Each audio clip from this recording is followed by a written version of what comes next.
Hello, everyone. It's Sunday once again, and welcome to another episode of Ask the Drummer. I wasn't here last week because I was in Glasgow. It's been a really, really busy last few weeks for me because, it's like gigs every single day, and the Michael Head and the Red Elastic Band Winter Tour. That's also amazing. But it's only 2 weeks till Christmas, and are we all excited? But I'm not, to be honest. I'm more excited about the gigs I'm going to, um, you know, before the end of the year. So, anyways, um, so last Sunday I was in Glasgow, and then I just carried on, so like gigging and everything. So a few days ago, I felt like really exhausted. I was so like really tired, and my friend said to me, "Oh, you've got to slow down."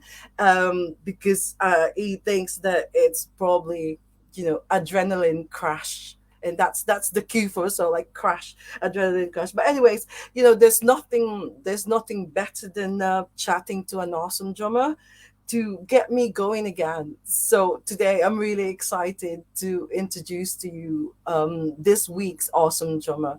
So my dear friends, please welcome Tig Williams. Okay. Yay! Hello, Great to be here. Tig. Oh How yeah. are you? How are you? Yes, good. Thanks. Good. Cold, but yeah, feeling up for it.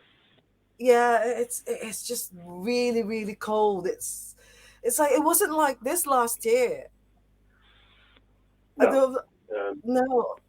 I remember because going to gigs last year, and it wasn't this cold, but no. so, yeah, I had to put that word crash in there because being in the primitives, that's definitely like what people remembered the most is that song, Crash, which I will be asking you about later on. But I remember the last time I saw you and the primitives was in Manchester. It was at the Ruby Lounge Okay. in 2018. I don't know if you've heard, but the Ruby Lounge is gone now, which That's, is, yeah. that's a real shame because we've played there a couple of times and it's a great venue. And just playing like sort of smaller venues like that around the country is just like sort of it's that as far as I'm concerned the heart of the gigs around the country. You lose venues like that, and it's just like it's a Yeah, real dent, isn't it? yeah, yeah. I love that venue. Yeah. I think that's amazing. But anyways, yeah. Before we start the questioning, I just want to say hello to Trevor Palmer from Skipton. He says hi, Tig. So he's joined us. I Um, love it. and yeah. So also I've seen you. The first time I've actually seen you was at the festival in Manchester as well. It's a gigantic festival. It's called in Okay. 2015.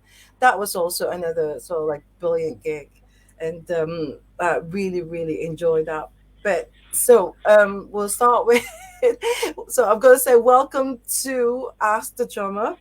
Episode 62 is all about you, Tig Williams. I'm gonna start with your asking you about your name, Tig. Before we went online, I had to ask whether it's Tig or Tig, because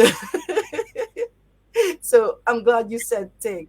So Yeah. and also yeah, before you answer that, Neil Barker, my colleague at King B Records, he also said to me yesterday that it's Tig, not Tig, and he's just joined us as well. And my tech support, Aiden, he said that all looking and sounding a-okay, which is good.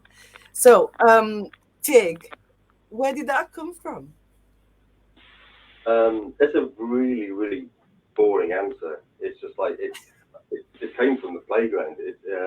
A mate of mine. I think it's you know the game Off Brand Tig. So you just basically children run around the playground trying to touch each other and then Oh, as soon as you're caught, you stand still. I mean, it's like an old school game, I guess, and I don't know exactly where it's come from, but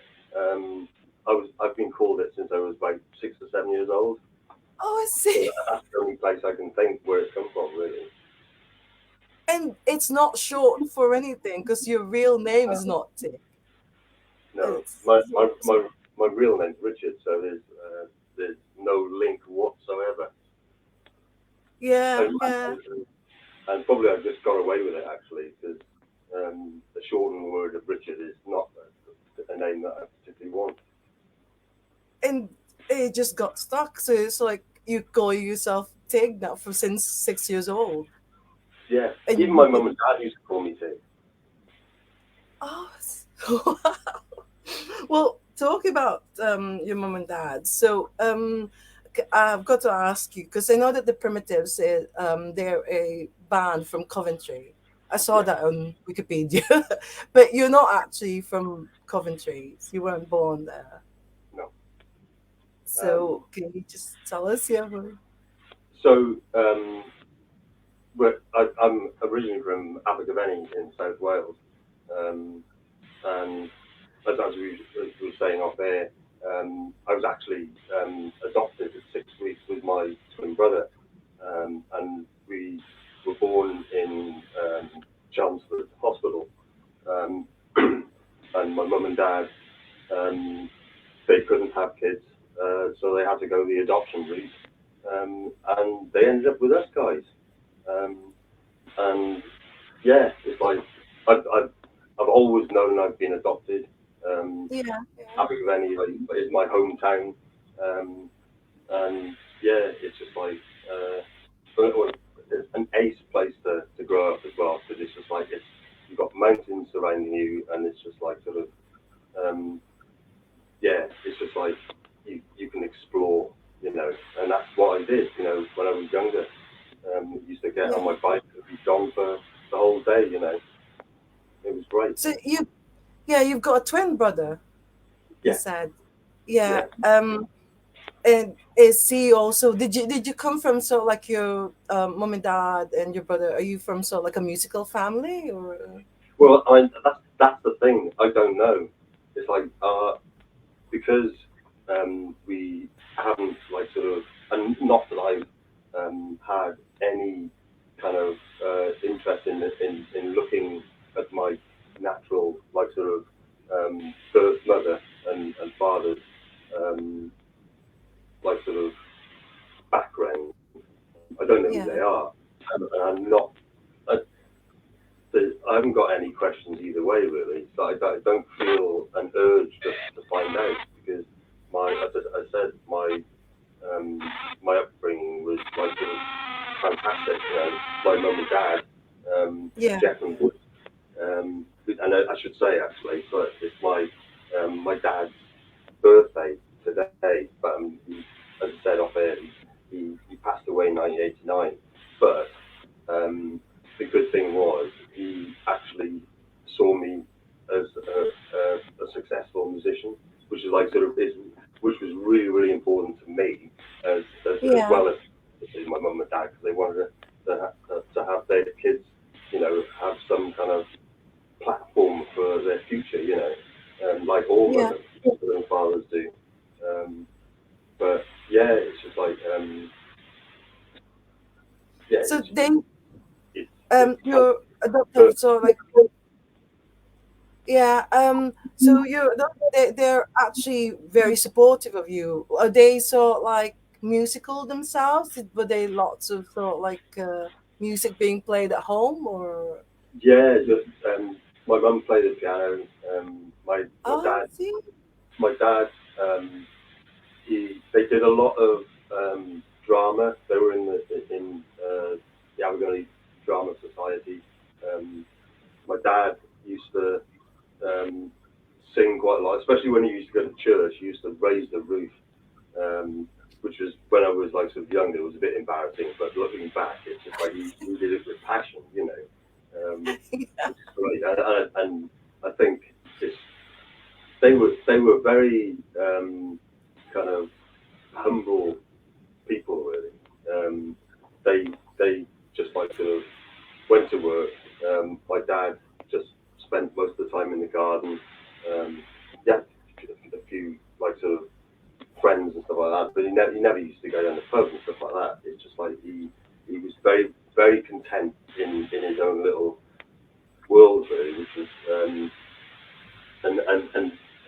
from that, I guess, is where the whole thing with him supporting me Yeah. and doing Yeah. what I wanted to do was like really, really important because he came from like sort of he worked in a factory for 38 years, um, and he obviously knew. I started drumming quite late, so I was 16 years old when I sort of set bought All my right. first kit.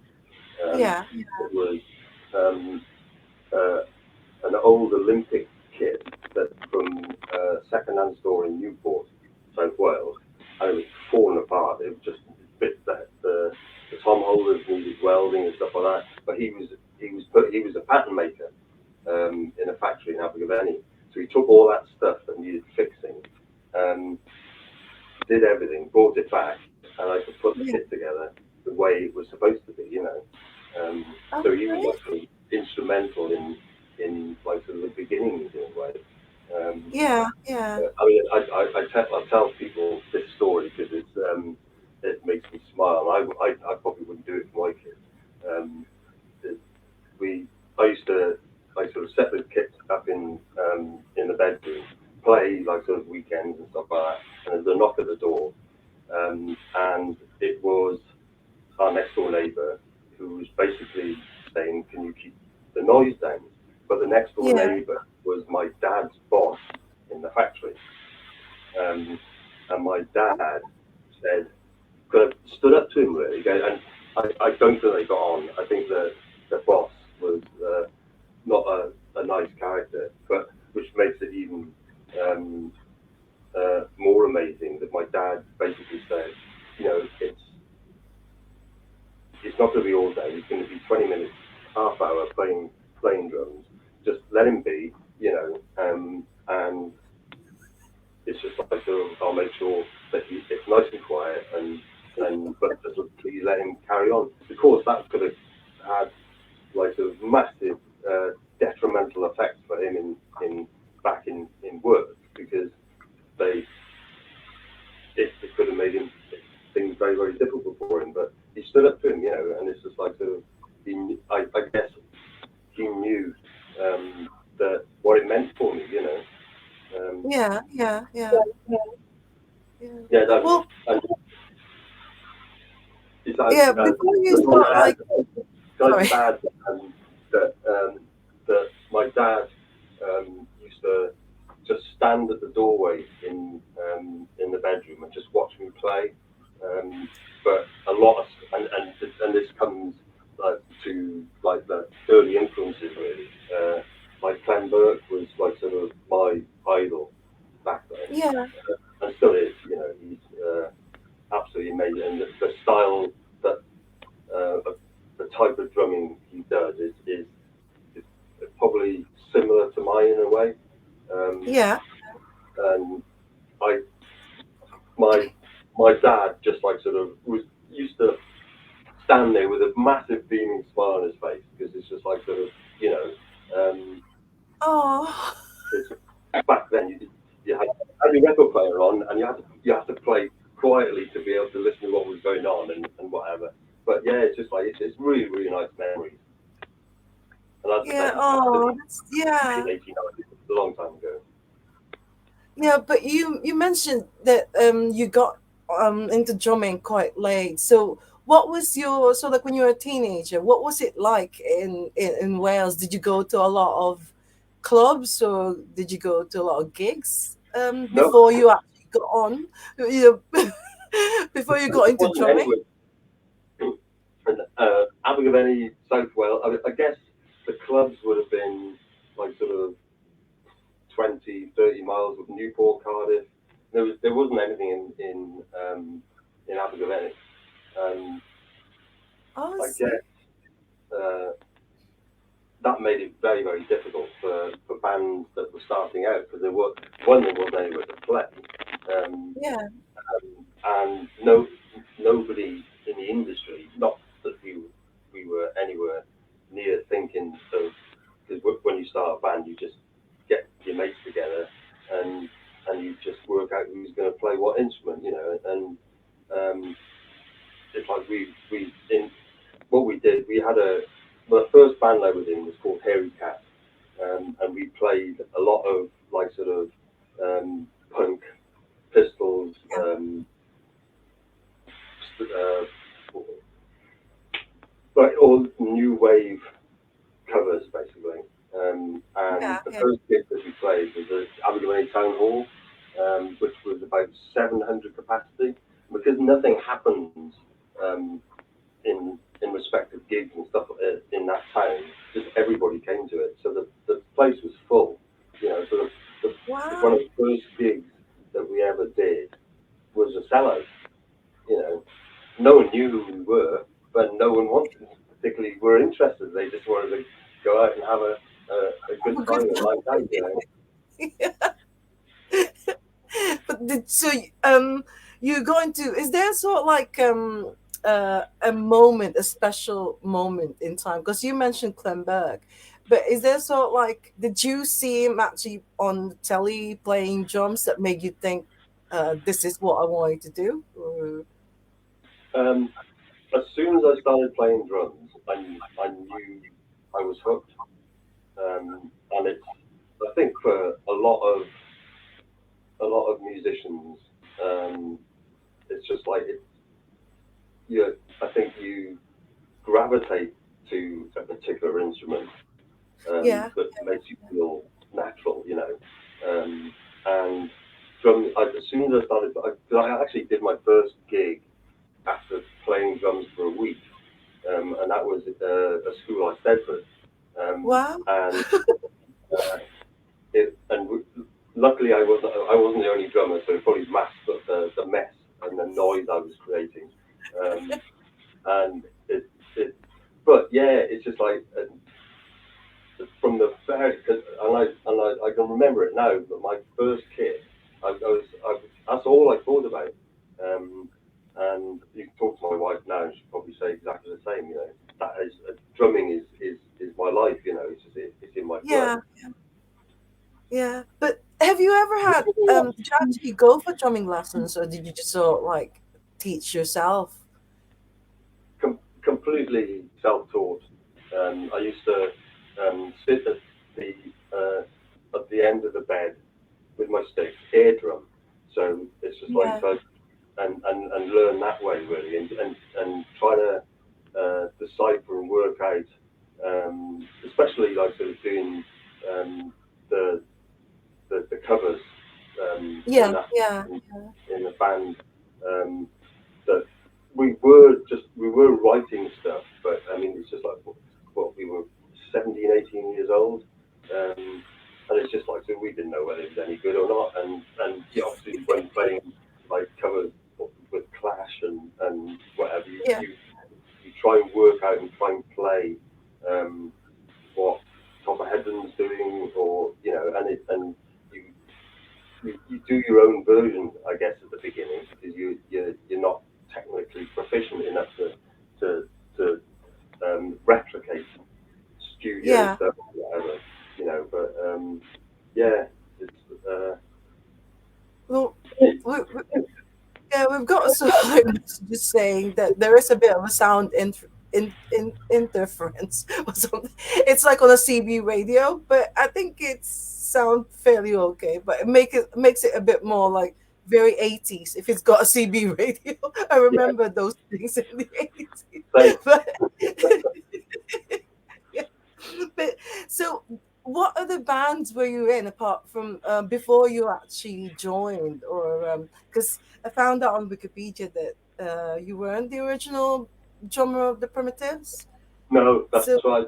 Pete Tweedy was the original member, yeah, and he joined at the conception of the band 84, 85. Um, and I mean the band. I mean Paul Court, the guitarist songwriter, has been like sort of right from the very beginning, basically. Um, and yeah, I replaced Pete in yeah, late yeah. '87. Um, so So how did you find out about the Primitives? uh, the I'll I'll answer the first question, which was Yeah, like what bands I was in first, and yeah, and because it's quite instrumental in a way, about me like sort of learning my craft, because um, coming from Abergavenny, as I said, there's not a great deal of opportunity for bands or musicians really, and it's there's always been like sort of lots of incidences through um, my career that have been a bit strange. Really. So I was in King Henry VIII School in Abergavenny, and 2 years above me was a guy called Chris Whitten, who is a professional drummer. He played with um, let's try and think, Julian Cope. So he did oh, that period where Julian Cope did Shout. So he did all that, the yeah, Waterboys. Um, so and Paul McCartney as well. So Chris, so I didn't know Chris Whitten in school, and it's, the coincidence is crazy because the Primitives did Top of the Pops in 1989 with Cigarette, yeah, our third single, and Paul McCartney was live on Top of the Pops with us, and Chris Whitten was actually with him. So I went up to Chris and I just said, "Does King Henry VIII School ring a bell?" And he kind of blew his mind. The two guys who were from Abergavenny at the same time in the Top of the Pop studios, just like, what on earth is going on? It's crazy, you know. So it's like, and that's like sort of kind of another story, but I had a lot of involvement with Rockfield Studios in Monmouth. So Kingsley Ward, who owned the studio, um, had a he had a little label, and I was in a band in from Ross on Wye, and we like sort of were a kind of a studio band that was trying to get a record, or Kingsley was trying to get a record deal, and we had um, a lot of and this is where I kind of worked out how like sort of major labels and the industry works, because we okay, were fed money, was fed me about 4 years from getting records, um, and and this is before like the Primitives, and it's it didn't go anywhere because um, all they were doing was just like sort of it, they were just we were kind of a pet band in a way, and it was just like seeing whether we would develop into a band that could have singles or whatever. So it wasn't actually going anywhere. Um, yeah, and but from there, I kind of and through that experience, I learned like sort of studio skills basically, and that put me in great stead for like recording Crash, for instance, because that band split up. I was bandless. I didn't have, and weren't any bands in Abergavenny at that time. And luckily, my brother, who had a guitar store in Coventry, below Cabin Studios, where the Primitives used to record. Um, and when Pete Tweedy, the original drummer, left, my brother said, "Oh, there's this band looking for a drummer. Why don't you come and audition?" And I said, yeah, that's a long way to come. You know, it's just like if I get that job, I'm gonna have to leave and come and live in Coventry. He said, "Well, you don't know that yet. Just come and see me and go along to the audition." And it's just like, okay, I did that, and I got the job. And it's literally like sort of 4 months from that, I found myself on Top of the Pops, and Crash happened, you know. ah, So I guess a lot of luck involved in that, but yeah, it's just like it's really strange how like sort of yeah, things like yeah. that happen, you But know. Did you already know about the Primitives by then, or were you No, aware of the band? No. no, no, I hadn't heard of them.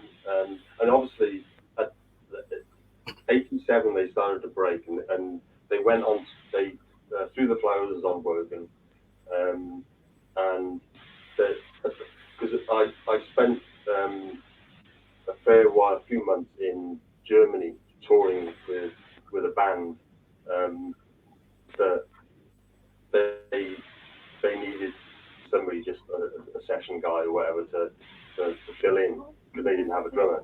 And this is where like sort of all the it kind of sets you up really, to know how to deal with the business aspect of it, because I came off that tour and didn't get Yeah. paid. So Oh. so you haven't got a leg to stand on really, because it's like sort of, you know, it's, I didn't sign a contract, which was a bit daft. But I was young, you know. It's like, but that must happen to loads of people, you know. It's just like Yeah. they're just used, um, and it's just like it makes you aware of the fact that that kind of thing can happen, you know. Yeah. Yeah. I suppose if you're young and you're just keen to play, you just Yeah, do whatever. So like be yeah. on I that mean, stage with the band. and that's the thing, isn't it? It's just like, when when you start out and you're passionate about the instrument you play, and you're really into, like, for me, I was really into Blondie, Clem Burke, and you kind of idolise um, these um, these bands and musicians. You kind of, um, lose track, and it's a dream, isn't it, to become successful. Um, Yeah. and but it's probably different now compared to what it was back then, because it's just like, the whole industry has completely changed, and not in terms of wanting to get out there and perform and do your thing, because it's like sort of that's inherent in whatever you do as a performer. You're Yeah. passionate about it and get out and do it, but the way it happens has changed, I think. It's not necessarily harder today, but I mean, certainly you haven't got record companies coming over to you if they're interested, saying, okay, here's 250,000, you know, this advance, do an album or whatever, and you'll sign for 3 years. That doesn't happen anymore, you know. No, no. I think most people just do it themselves now. Yeah, You're just which, starting. which is much. It's better in terms of you keeping control, because I mean that's one thing that I noticed with, um, the Primitives and the sort of the first album, because a lot of the album had been recorded over the the previous years with, at Cabin, with Paul Yeah. Sampson, who's now our bass player, which is, I'm like completely over the moon that it's almost like sort of, the essence of the band, that was in like sort of 87, 88, is still with us, you know. It's just like, Yeah. Yeah. um, Yeah. Well, we all, yeah. Well, according to Wikipedia, because I'm sort of like trying to do my research. You got a valuable publicity after Morrissey, after Morrissey wore a shirt. He was photographed wearing the Primitives shirt. yeah, How? that was, What was that like? What was that like? In I think was it 1987 or 88? no, that was 1987. That was at the ICA in London, but I wasn't in the band then. I was Pete Tweedy, um, and that's when it it started to happen, because they the Primitives were getting lots and lots of press, but Yeah, the record company, the business didn't know about them, and I think like Crash, the song existed for a length of time. From it's probably one of the first songs that Paul ever wrote, and it was like sort of like a dismissed in a way, and as Paul Sampson kind of resurrected it um, into the form that you know now, and yeah, it's just yeah. So like obviously Morrissey wearing the "Stop Killing Me" t-shirt just like Yeah, sort of yeah, projected the band into another place, I guess. yeah. Well, another sort like the Smiths connection is Johnny Marr. I've seen Johnny Marr play Crash a few, a few That, that times. was that was the protest song he used, isn't it? Uh, so and yeah, it's just like he, I don't know what tour he did, but it was before lockdown, wasn't it? I think it was 2018. Something was going on politically, and he just like sort of took that on board and used it as a protest song. Yeah, yeah. Well, I saw him sort of like play it with his son as well, Niall Marr, because Niall Yeah, also, when he had this band, Man Made, and then they asked Johnny Marr to join them, and then that's what they played. But yeah. have you ever seen him do that? Have you ever been to a Johnny Marr gig and No, saw no, him play Crash? no. No, because that must have been so like amazing, So like that's our song, and Yeah, I that's know. me Yeah, I the mean, drums. yeah, and it's like Dumb and Dumber. That kind of in was that '96, I think, when that film came out, and that kind of gave Crash a new life, even though we didn't have any control over what went on it. That's why you've got like sort of a guitar line that probably doesn't fit the song, just like sort of Yeah, going through um, parts of or the end of the chorus, which we didn't know anything about, and if we'd had some kind of artistic license, we wouldn't have allowed. But it's just like you obviously haven't got any control over that kind of thing because it's the rec company and that own own own the song, in terms of the oh my, recording, and it's like yeah, um, yeah, yeah, they can like do anything to it, which is a bit like it's bad because it's you're you're a band that spends so much time trying to hone an identity in a song or whatever, and somebody comes along and just like sort of goes, okay, we're going to do and this with it, and not have any, and as the band member or whatever, and certainly for Paul, it's just like sort of thinking, hang on a minute, it's like this is my song, what are you doing to it? yeah. Well, Neil Barker said that that was an awful remix used in Dumb and Dumber. And Trevor Palmer said that he saw the Primitives several times between 86 and 88. And a couple of times were with My Bloody Valentine Yeah, before they got big. Was that before you then, before you joined them? yeah, Or were yeah. you already? So no, so I joined in October '87. Yeah, yeah. So So, so so so that because My Bloody Valentine were signed to Lazy Records, um, like their first signing, and they basically left the label and went to Creation, which is literally down the corridor in Clerkenwell Road where the offices were. Um, but yeah, that was kind of before my time, just. yeah. Well, Neil said that he saw the Primitives twice, Manchester International 2 in 1988 and the Yeah, Ritz in 89. So that's probably you were already playing with them by yeah, then. If yeah. it's yeah, yeah.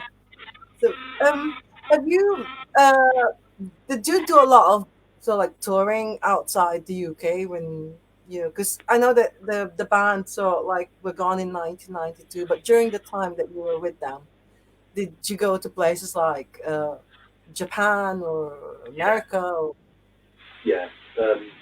and it's a really kind of sad story for me anyway, uh, because regarding my idol, which was and today it's like Clem Burke.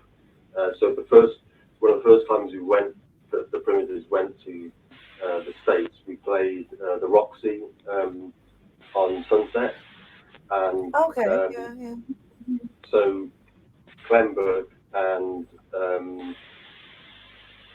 the Go-Go drummer, Gina Shock, I think, they were both in the audience, and I had an app.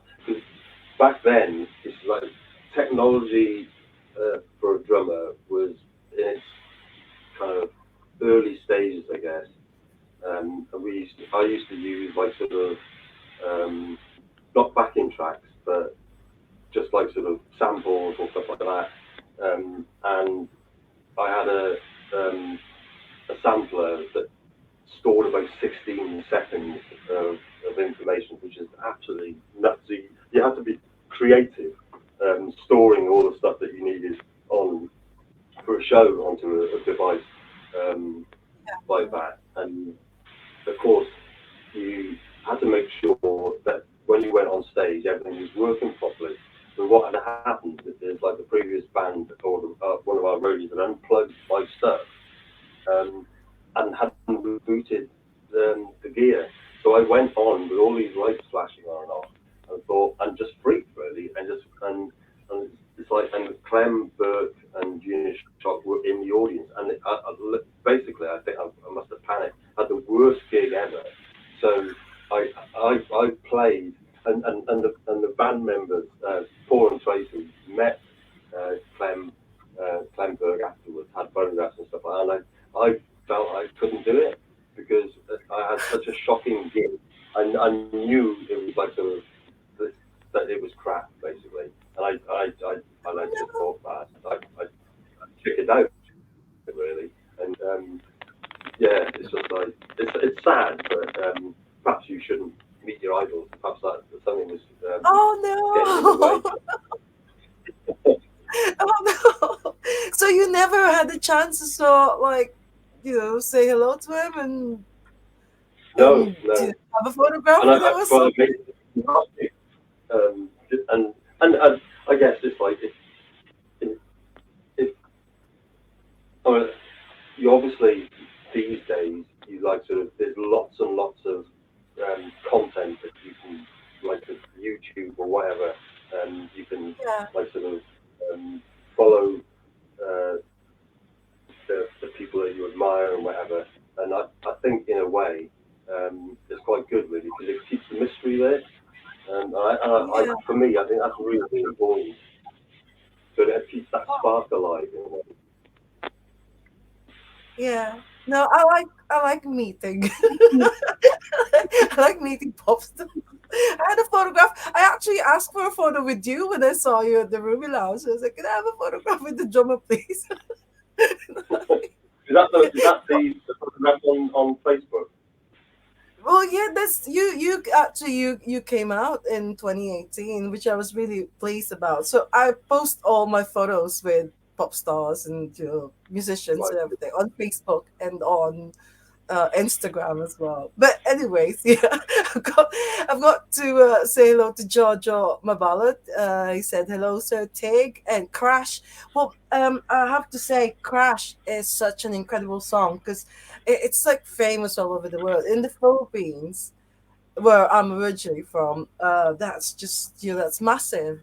And apparently, Melody Maker described it as a perfect single made by a perfect band. That's absolutely amazing. I think I totally agree with that. That's very kind. And I think there's lots and lots of other bands and lots of other singles that are better. But I mean, but you can't you can't like sort of say anything bad about a song that kind of keeps you going for 35 years because I mean, and that brings me to the there's an exhibition in Coventry in the Music Museum museum. Um, there's a guy called Pete Chambers that's putting it together, and it's Oh, an exhibition about the primitives and specifically Crash to the 35 years um, from its oh, inception. yeah. Is it on? What was it Is it called? on now? It's starting in February. Oh, Um, in February, right? Yeah. so we're like sort of getting stuff ready for that date. So that'll be like sort of for any music fans that want, or primitives fans that want a trip to Coventry. That's definitely the place to go. It's on Ball Hill, um, Oh, but wow. there'll be stuff online, like sort of giving you information about it. But that's quite exciting, really. But Yeah. if Oh, we oh, didn't oh. have if we didn't have a song like that, we probably perhaps we wouldn't be sitting here now.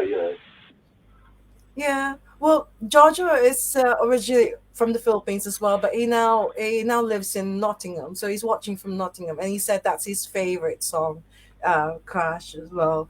Just a lot of Filipinos just really really love that song. Anyways, just to let you know. So, but I am really interested in seeing that exhibition in February. So I'll make a note of that, and I follow Okay, great. the yeah, I follow the Primitives Facebook page anyway, so I'm sure I'll find out more about it tomorrow. So, Great. um, I know I also know that you're gonna be doing a tour next year in May, which is the Yeah, 35th anniversary of. Hold on, I better just get this. Of this incredible, really good album called Lovely. That's the first yeah, one. So yeah. But before I ask you about that tour in May, uh, I also found out that there's another band that you were in called Star Power, and um, on Discogs, on Discogs, it says it's actually the Primitives in disguise. So is it yeah. is it, is it like the Primitives Um, without Tracy Tracy? well, but actually, we went into a studio in Kent, and it's it's when the record company based RCA like decided that there was no like sort of no kind of point in putting any more money into the band, and Galore uh, only had 6,000 copies made, and you kind of think, and going back to like the previous conversation we were having, it's like not having control over what you do. If you sign to a major label, basically all they want is for you to just be good and take hits. Like and all they want to do is white crash over and over again. And of course, bands aren't don't do stuff like that. It's like there's much more to people's kind of influences and whatever that uh, that a lot of people find out from listening to like back catalogue and rather than just like one song. Um, and so in some respects, signing to a major obviously gives you the chance to go into different studios and work with different people, but it's Yeah. not necessarily a good thing for the band. I'm much happier now. Um, just like sort of you have control over what you do when you do it, and you have complete artistic license rather than having somebody like Mark Wallace, who um, was like a renowned producer back in late 80s. Yeah. He did Crash. He kind of engineered, produced, and basically put the whole thing together. Really, um, it's just like it's spending money that you don't need to, as far as I'm concerned. It's just like you as a band want to be able to just do do stuff under your own steam rather than just having some kind of big juggernaut behind you, basically saying, okay, you know, release this. This is what you're going to, Yeah. you know, advertising the whole promotional engine, basically. And I think for me, I felt particularly uncomfortable with it. Um, and it's just like it's just easier and more natural for me to do stuff like we're doing now, just releasing like sort of 300 copies of a single, Yeah. um, Yeah. and and Yeah. just like sort of appreciating for yourself that, and you've got to feel good about the stuff that you do, you know. Um, what if you don't feel happy with what you're doing? Because of course, if you've got a major label behind you, it doesn't matter. It doesn't care what you think. It doesn't matter. You're just like sort of fodder in a way uh, to Yeah. I suppose because to yeah, they have control because they've given you the money anyways to do it. yeah. So it's almost like your employee. You know, you're like We have to it, pay it back. So yeah. that's, that's the other.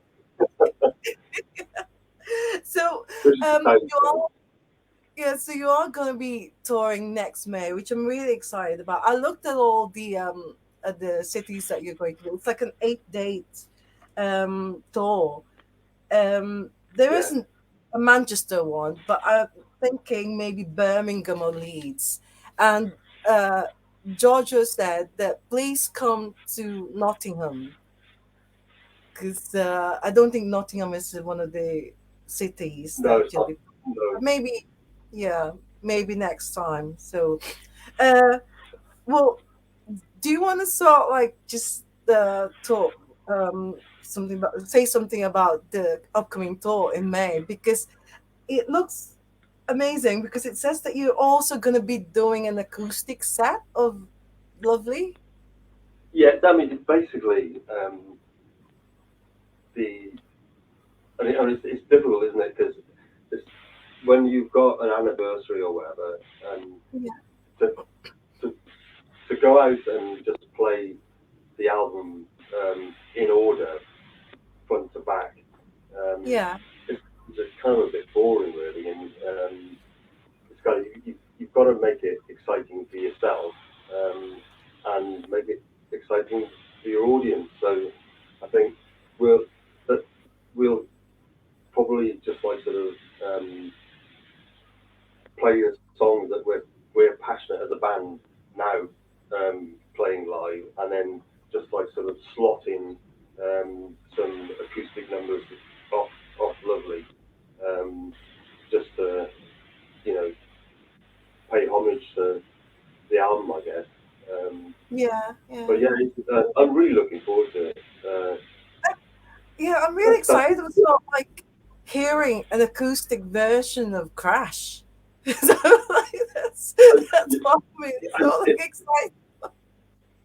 I mean, it's I'm very much like sort of trying, and a song like that, it could be a stone around your neck, but in order, like sort of, for, for you to play it live, you've got to keep it fresh, um, and I think the audience appreciates the fact that you put some time in it to try and Yeah. keep it current. You know,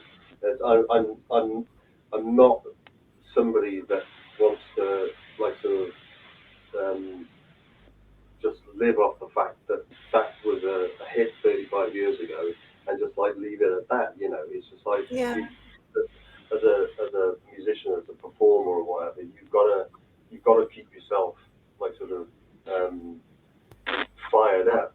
And the Yeah. only way to do that is to find new things in it, you know. And do so. I don't know how it's going to turn out. It might be crap. I am definitely going to go to one of the either in Leeds and Birmingham. But I remember in Manchester, it's almost like Tracy wasn't even singing it because the audience was so like singing the whole song. So all she did Yeah, is just like yeah, start it, and then that's it. The audience will just do it, and then you just play. But it's Yeah, You, I read yeah. a comment actually off the back of one of those YouTube videos, um, and it was like sort of why can't the audience shut up and can't hear Tracy? But I mean, it's like sort of, it's great that when it's happening, but when like sort of when after the event and somebody wants to go on and listen to the song, um, they don't stand a chance when that's going on. Well, you have been doing a lot of gigs on your own gigs, and also you've been doing a lot of festivals as well. And I think you've done a lot of shows in America, and I don't know if you've noticed that there are lots of Filipino fans going into your show and having photos with Tracy because we do love Tracy. So have you noticed them at all? Have you noticed them sort of like maybe in front of the stage or maybe just because it's well loved. I'm telling you, like the Filipinos just really really love the Primitives. So Yes, I'm sorry, I missed half of that because I, we had some kind of glitch and it just no, because went off. yeah, well, I said earlier that you've done a lot of your own shows, but also you've done a lot of festivals as well. Yeah, like 80s festivals and things like, and you've done a lot of shows in America. Yeah, Uh, it's great actually because you don't know when these shows are going to happen either. It's just like you'll get a promoter that will, will like sort of ask if you want to go out. And with the last thing we did in the States was we just did a West Coast tour, like San Francisco, Los Angeles, San Diego. So there was only like sort of a handful of gigs, but it was great. Um, you, you have a chance you have a chance to work out the days that you want off, and you like sort of chat to the promoter, make sure that it's financially viable, yeah, and yeah. yeah, it's more like a band going on holiday really.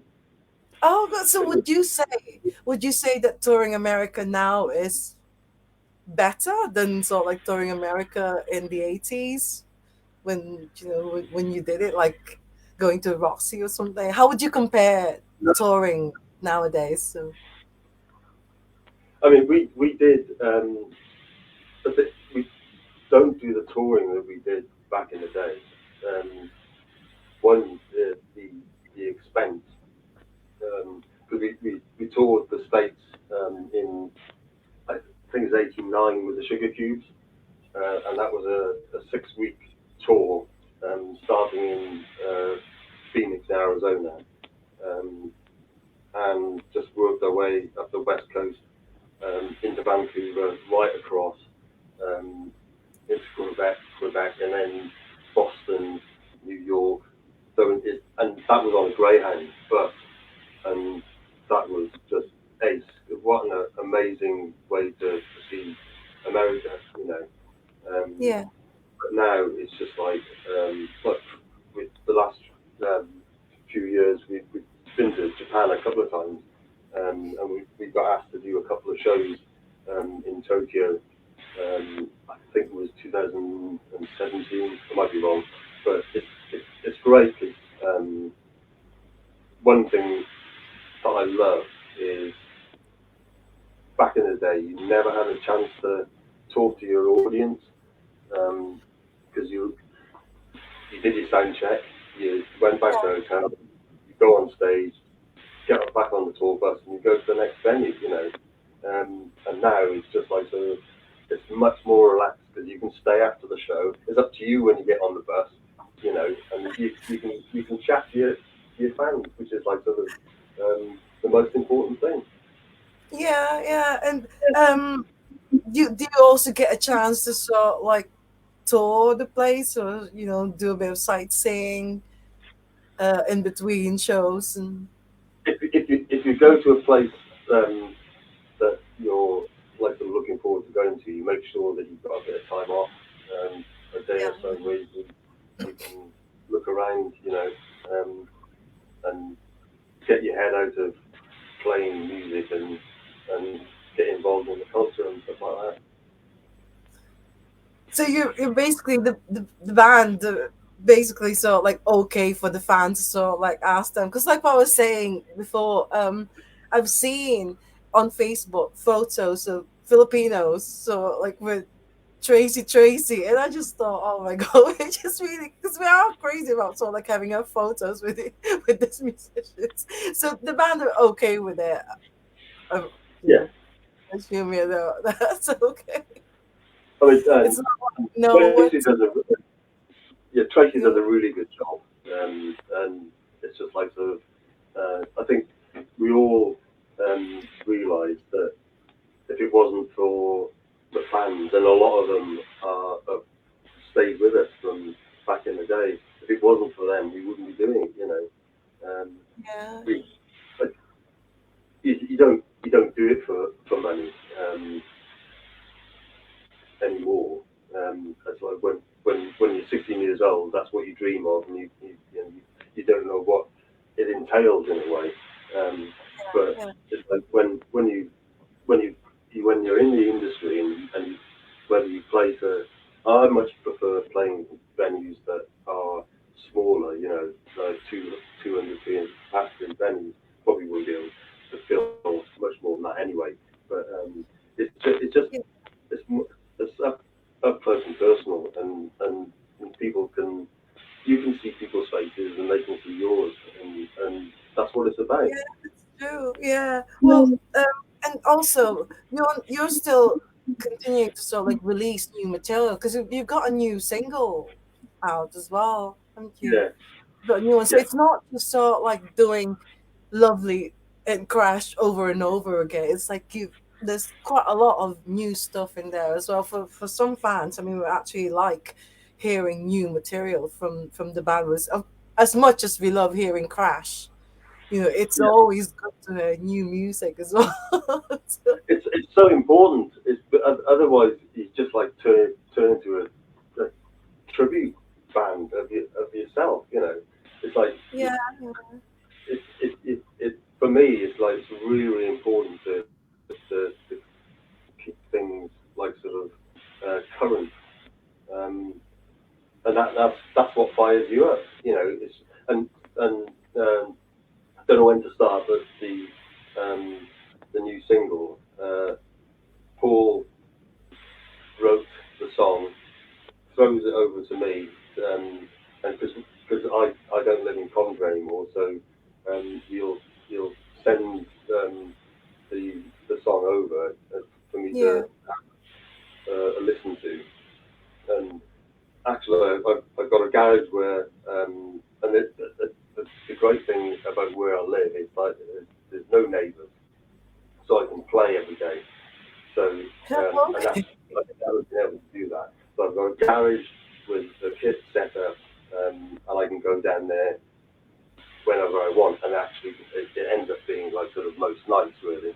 Um, and my wife loves the fact, not because she doesn't want to see the back of me, but it's just like I think she really likes to see that I'm still passionate about it. yeah, yeah, yeah, And it's like I feel as youthful about it now as I did when I was 16 years old, which is great.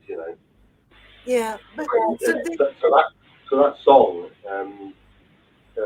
was recorded. The drums were recorded on my iPhone. So I just like sort of played along to the track, recorded it yeah, on my iPhone, sent it back to Paul Sampson, who produced the song, and it's a good clattery kind of um, a good clattery sound.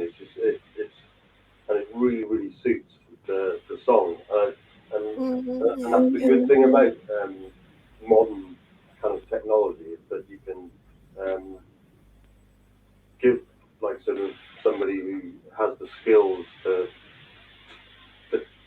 tailor the sound and whatever. Um, yeah, uh, yeah, so you're not like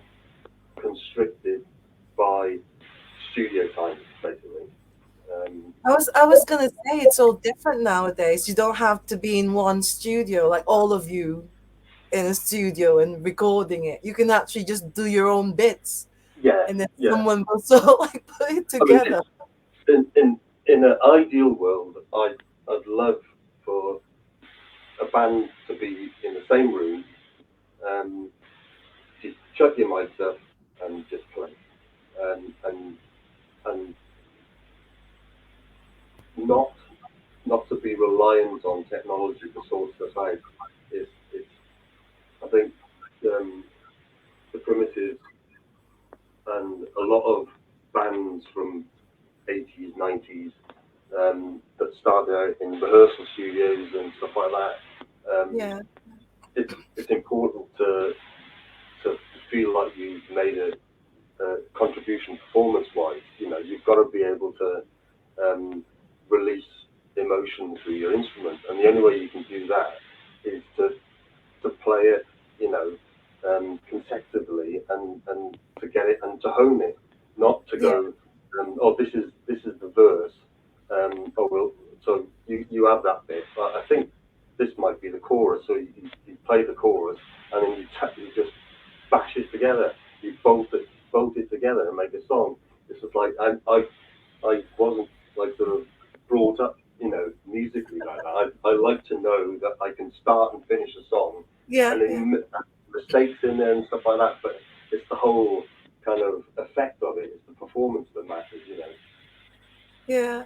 Well, I think there's so like pros and cons about so like modern technology nowadays, and also with um, I think because of COVID as well, that sometimes the band couldn't just sort of like continue being in one room together. So they're still making music, but they've got to sort of like use the technology to be able to sort of like send it to Yeah.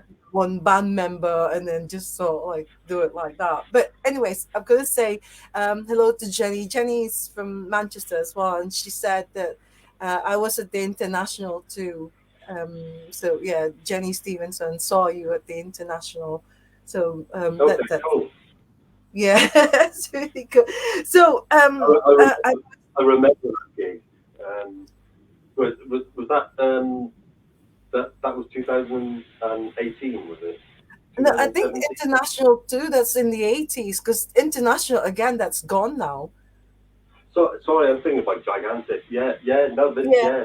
Um, that's when, if I remember right, um, they had scaffolding at the front of the stage and it collapsed um, from the weight of the audience just pushing forward.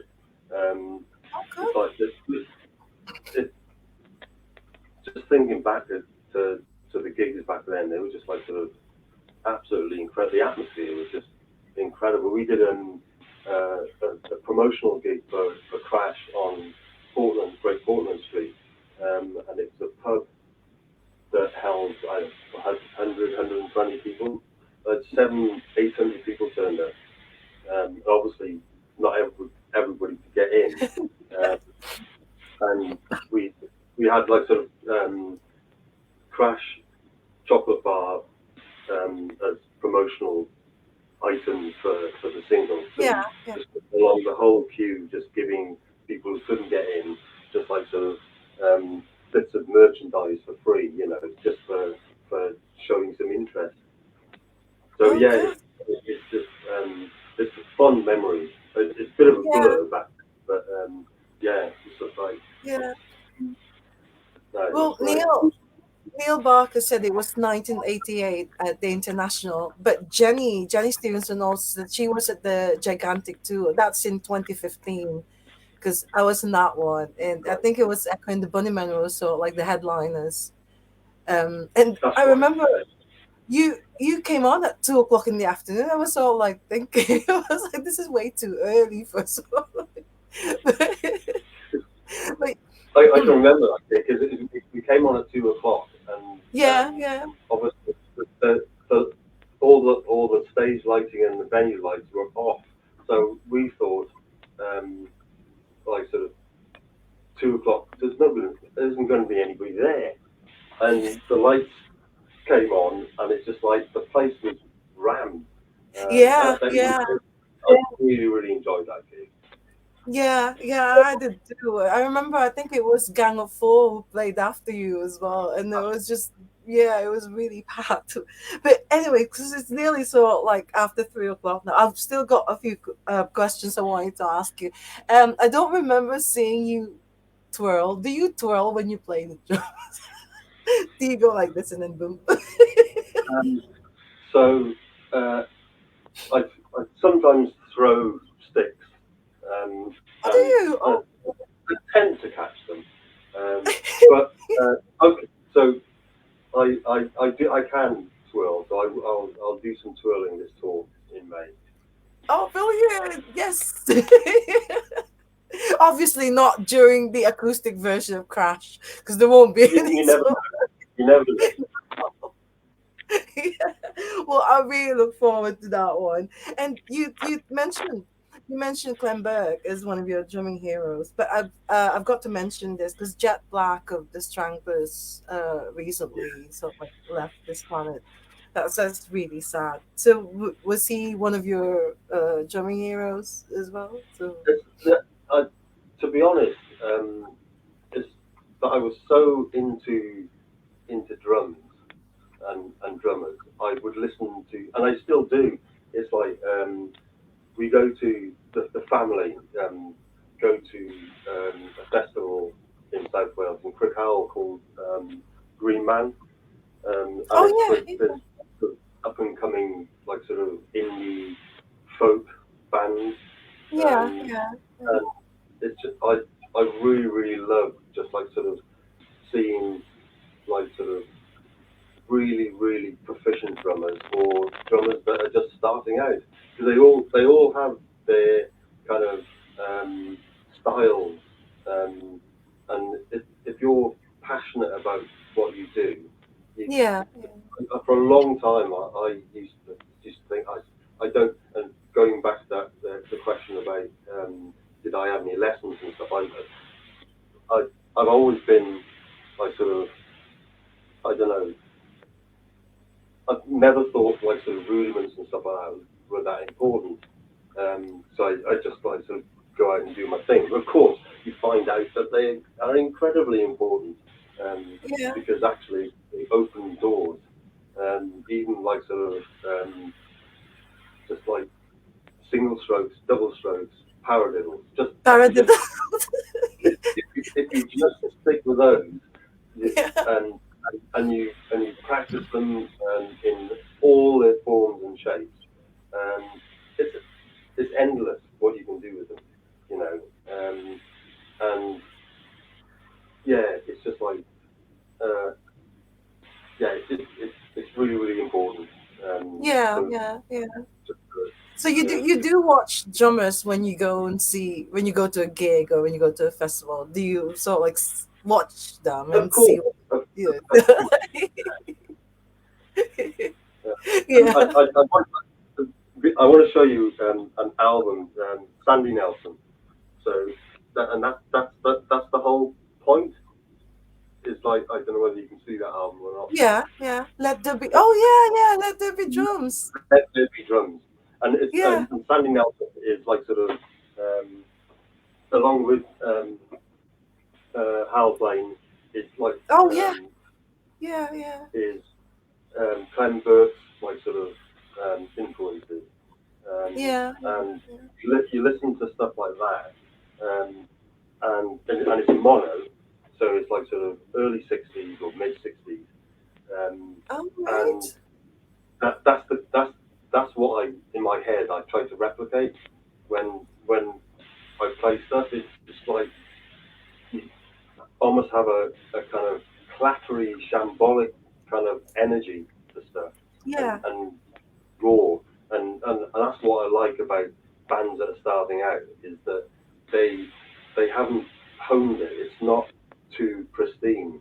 It's like sort of there's Mm-hmm.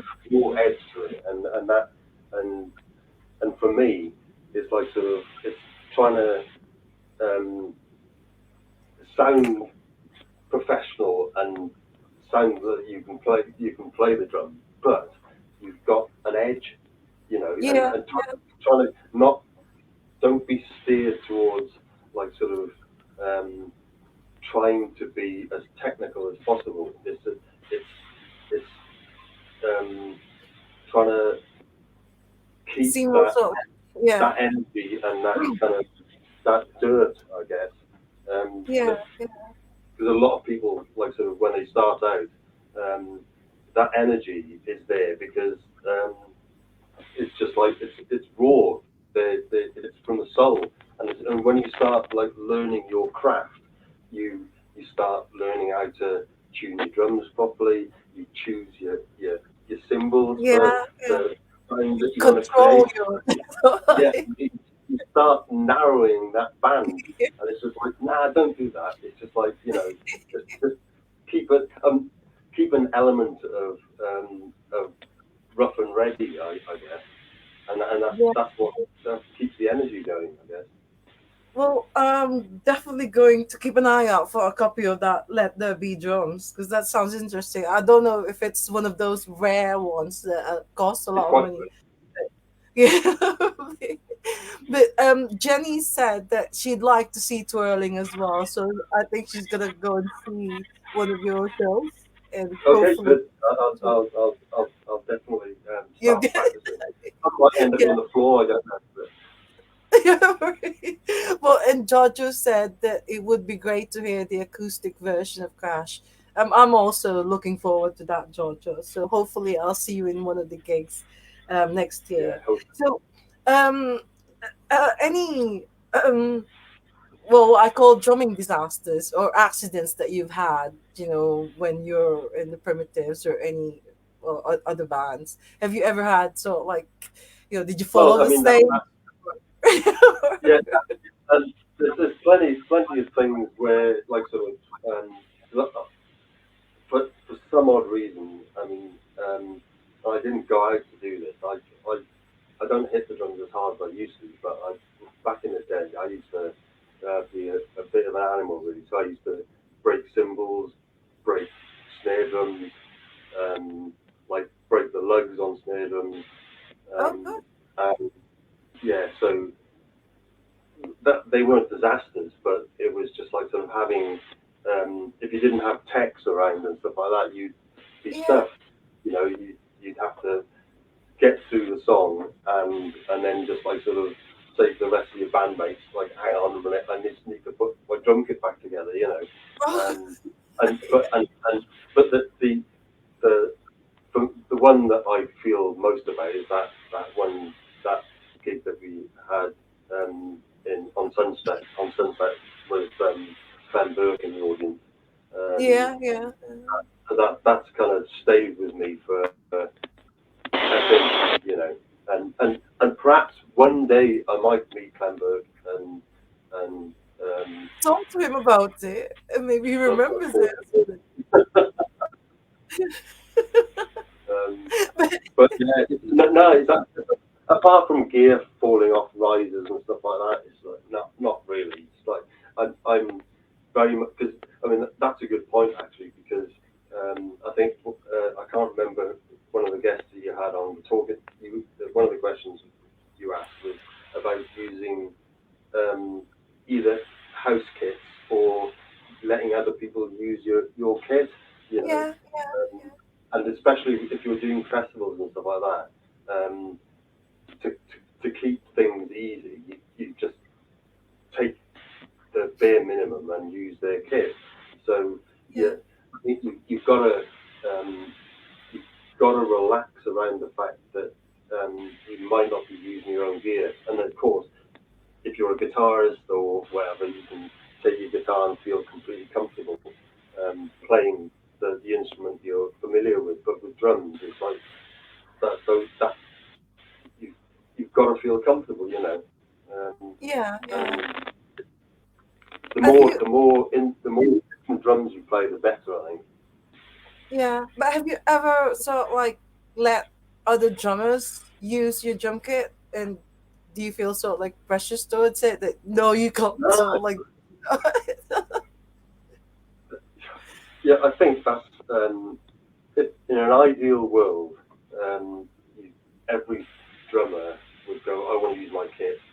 But when you're playing smaller venues, and obviously that has an impact on you setting up your kit Yeah. if somebody else uses it. But I'm very much of the mind of just like it depends what kit I'm using because sometimes I'll use kits that are a bit weird, um, and then it's like sort of asking somebody because they can't change the kit around because there's, it might be a remote hi-hat that I've got, so it's not on a stand, so it's Yeah. in a designated place that can't be moved. So it might be on my right hand side, and I've done that in the past. I get bored in terms of setup really, so I just like mess around really from one tour to another, and just sort of try and make things a little bit more interesting. So I don't mind people using my kit, but Yeah. they might Yeah. be using my setup because it's a bit unusual. But does it sort of like change the sound or the way you drum if you're using sort of like other people's, and Yeah, especially at festivals where everybody sort of like just have this one drum kit, and then you know all these bands are playing use it. I, I Does it really make that huge difference? Does it, you know, sometimes the you only say, oh, difference this it is not makes, the sound I want. yeah, I think the only difference it makes is psychological difference because it's it's the space that you feel comfortable in.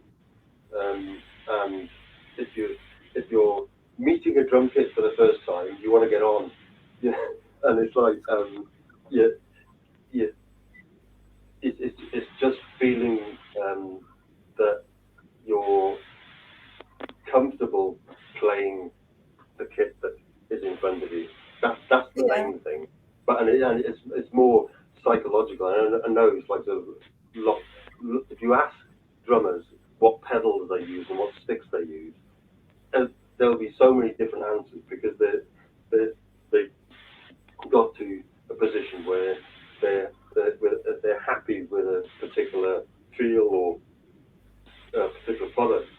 Um, Yeah. but that's the only thing. It's like it's really it's drumming is for me is from the heart, and if you feel like you can release something from your soul um, through your instrument, it doesn't matter what instrument it is. It's just like it's about the performance, Yeah. isn't it? It's about getting Yeah. your energy across.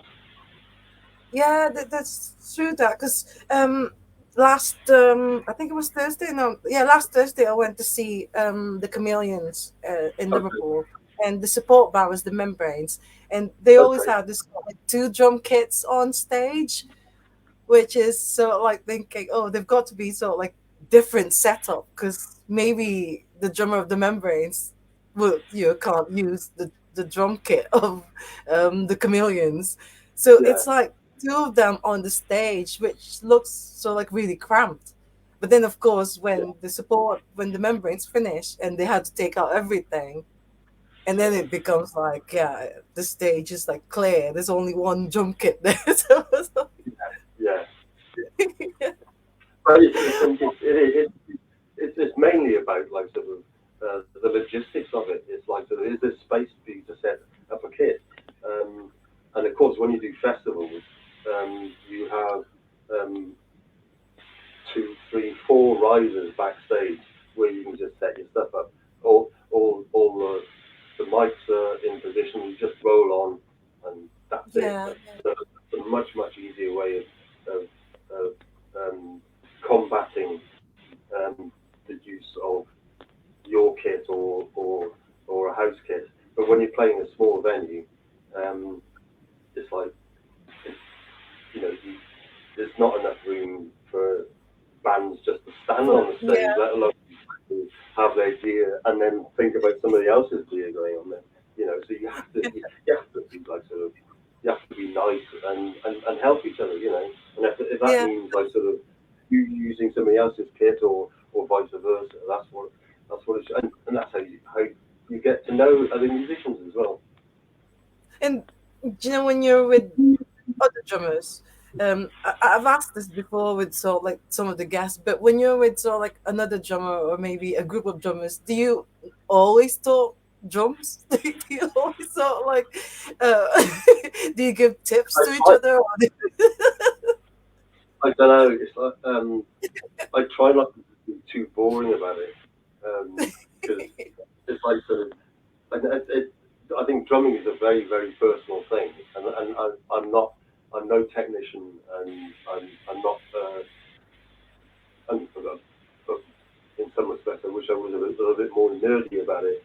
And I do note I've got my sort of 40 years or so experience about drums yeah, yeah, uh, yeah, of course, and yeah, obviously the manufacturing of them and all that kind of stuff and what the makeup of, of heads and all that kind of stuff. But really, does anybody, even drummers, want to hear that? I mean, if I met a drummer down the pub and he started talking to me about like sort of coated heads, Remo, or or or whatever, I'd find something else to talk to be honest. all right, okay.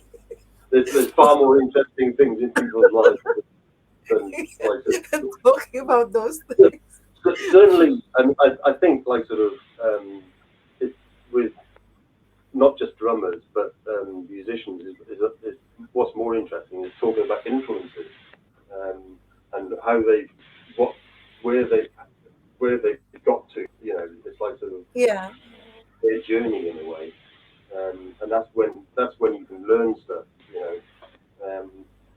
But like sort of talking about equipment is it's Lord, like sort of Lord. like IT experts talking about what computers they've got. Yeah, But it's almost like, if you're passionate about cars, and then people who are also true. passionate about cars, they Yeah, all talk yeah. about cars and things. So Don't get me wrong. It's like sort of if somebody started talking to me about like sort of Premier Elite kit yeah, from back in the 70s. I mean, we're talking like Glenn Burke again. So his Red Sparkle kit is like sort of iconic kit, um, and uh, yeah, I will talk to people about it, yeah, and yeah. perhaps I'll give them some. They might learn some stuff from me, and vice versa. So I'm not going to stop them dead in their tracks and say you're boring. Well, I've only got one more question for you now. Like you said, you've been playing drums since you were 16. It's like over 40 years experience. So, um, any advice to aspiring drummers out there or musicians, aspiring musicians? So, what advice can you give them? Um, just enjoy it. It's just like don't and I guess uh, practice as much as you possibly can. Listen to as many different influences as you can, different styles. Um, but do it with passion and do it with love. Yeah, yeah, and that's, I mean, basically what it is now. Because you were saying before that it's the record companies who sort of like controlling what you did in the past, but now you're actually doing it for the love of music. Like the Yeah, singles, the music that you create now or you release, you're doing yeah. everything now because you love it. I'm sure you loved it back then as well, but Well, because you know. it's different back then because it's like especially and any band or any musician has been part of a kind of a major label where they've seen some or a lot of success. It's a Yeah, whirlwind. Your life isn't a musician. Your PR exercise basically. And well, I much prefer to be in my garage playing stuff to yeah, uh, yeah, songs that I haven't heard before and trying to create something a bit fresh and new that I can listen to in 2 or 3 years time and go like that and still get something out of that. And actually it's like I think recording stuff, when you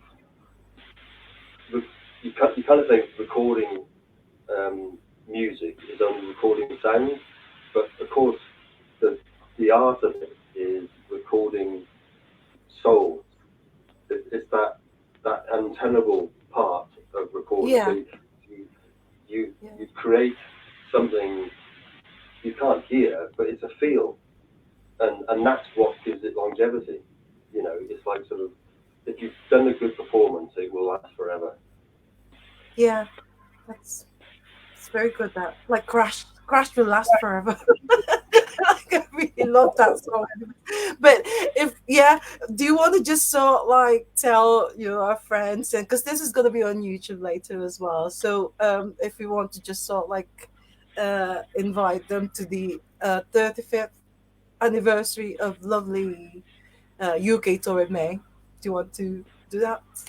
So, Yeah, it's like we'll love to see you at our lovely shows in May in 2023. We're doing a collection of songs with some acoustic odds and ends chucked in there. So yeah, love to see you, and yeah, can't wait.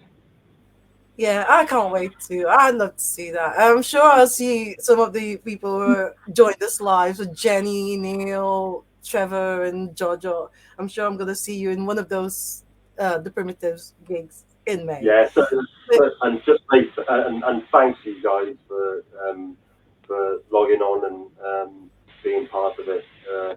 It's I don't often do things like this. It's not that I Yeah. shy away from it. The drummers tend to take the back seat.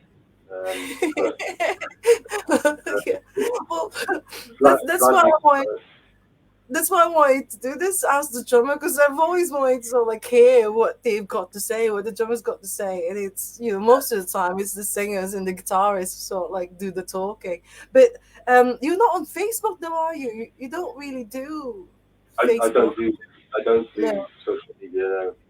Oh, you don't do I don't, social media. and it's probably laziness. It's probably I spend more time in my garage drumming than I do online, and perhaps Oh, that will change.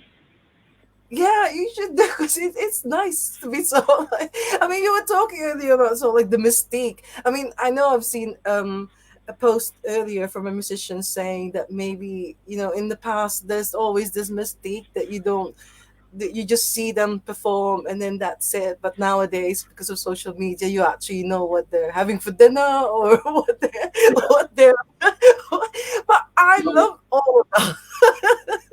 It's, for me, it's just like I don't like sort of do Twitter or Instagram or anything like that. And it's like I've got uh, two kids, Sid and Elsa. Sid's 21 years old. Elsa's just turned 17. And I let them do so, and it comes completely natural to them. Yeah, And yeah. I don't shy away from it, but it's just like it's something that I've never kind of wanted in my world really. It's just like sort of Yeah, um, yeah, I just coast along, um, and just like sort of do my own thing. And the last thing I think about is trying to like sort of say what I'm having for dinner on social media. well, you've got the primitives, you've got the band's Facebook page anyway, and Twitter account, so they can just like we can all just sort of like keep in touch with the band by following Definitely, definitely. following. And in future I might like sort of do a few things, um, from the garage actually. You know, I might just like sort of put something together and Yeah, try to involve more drummers. But it's just if it happens, it happens, and yeah, yeah, yeah. I just like to coast coast through life, just like sort of trying to keep a smile on my face, basically. Yeah. Well, Trevor's got a final question for you. What are you having for dinner? Well, That's I it. don't know. You don't know. I Well, got loads of sprites. well, thank you so much for saying yes to us, drummer Oh no, Tig. thank you, thank I you. really enjoyed. I really enjoyed chatting to you. I'm so looking forward to seeing you and the Primitives next year. So Definitely. So when you like sort of come to the show, just let us know that you're there, and I'll come out and have a chat.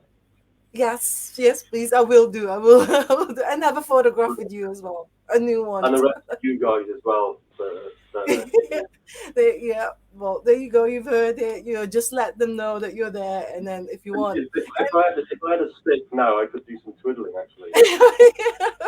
Well, we'll do that. We look forward to seeing that at the gig. So, well, thank you so much, Dick. Enjoy the rest of the weekend, what's left of it, and then I'll see you next year. And have a lovely Christmas as well to you and your And families. you, and you. Yeah. Thank you so much. See you. All right. Okay. Thank you. Bye. Bye. Bye. Bye. Oh my god, that is so good. So thank you so much, everyone. Thanks to Tig. So that's the right way of saying it, not Tig, Tig. And I remember it now. I remember that game now where you actually touch someone and then say Tig. Yeah, that's where it came from. So which is really good. And yeah, I hope to see you next year at the Primitives gig. And I think we've got one more guest for next week before the end of the year, and then that will be it for 2022. And I'm so looking forward to 2023 because I've already got like an amazing lineup of drummers for next year, which I'm really looking forward to chatting to all of them. But anyways, thank you so much. And it's very cold out there, so keep warm and try not to get ill. I mean, I'm so like I don't want to get ill because I've still got 4 more make head gigs to go to. So yeah, keep warm. Uh, Enjoy the rest of the weekend, and like I always say, love music, love life, love drummers. They're so awesome. And I'll see you all hopefully next week. Bye for now. Bye. Bye.